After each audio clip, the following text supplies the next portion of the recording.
سلام دوستای عزیزم، امیدواریم که حالتون هر جا که هستید خوب باشه.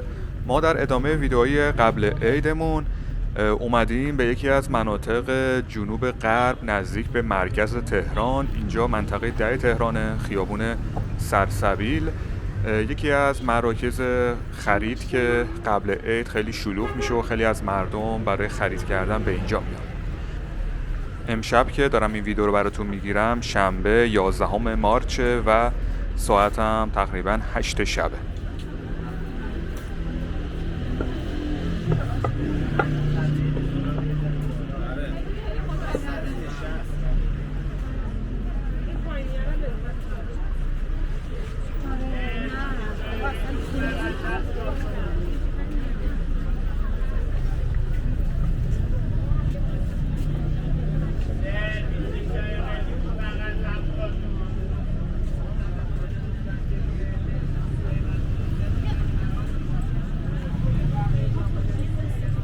من زیاد تو این ویدیو توضیح نمیدم چون قبلا از این منطقه ویدیو توی کانال گذاشتیم. فقط این که دوست دارم که شما حال و هوای هر منطقه شلوغ از تهران رو ببینید و اینکه فقط یه توضیح بهتون بدم که کلا خیابون سرسبیل یکی از مراکز خرید شهر تهرانه که بیشتر لباس فروشی داره، لباس مردونه و زنونه و بچگونه و تقریبا از هر صنفی میتونید تو این خیابون شما مغازه پیدا کنید. کلا راجع به کیفیت لباس ها هم بگم که هم لباس های کیفیت معمولی هستش، هم کیفیت بالا و قیمتی هم یه قیمت میتونم بگم منصفانه این خیابون داره. پس بریم با هم دیگه این خیابون زیبا و حال و هواش رو ببینیم.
یه دونه چیزه مرسی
درسته.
دوستای عزیزم خیلی ممنونیم که این ویدیو رو تا آخر نگاه کردید.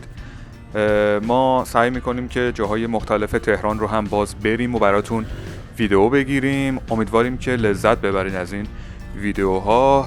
حتما نظرتون رو مثل همیشه راجع به این ویدیو به ما تو قسمت کامنت ها بدید. لایک هم یادتون نره، لایک کردن ویدیو خیلی کمک میکنه به ما. و اینکه همیشه براتون آرزوی شادی و موفقیت داریم. مواظب خودتونم باشین. تا ویدیوی دیگه، خداحافظ.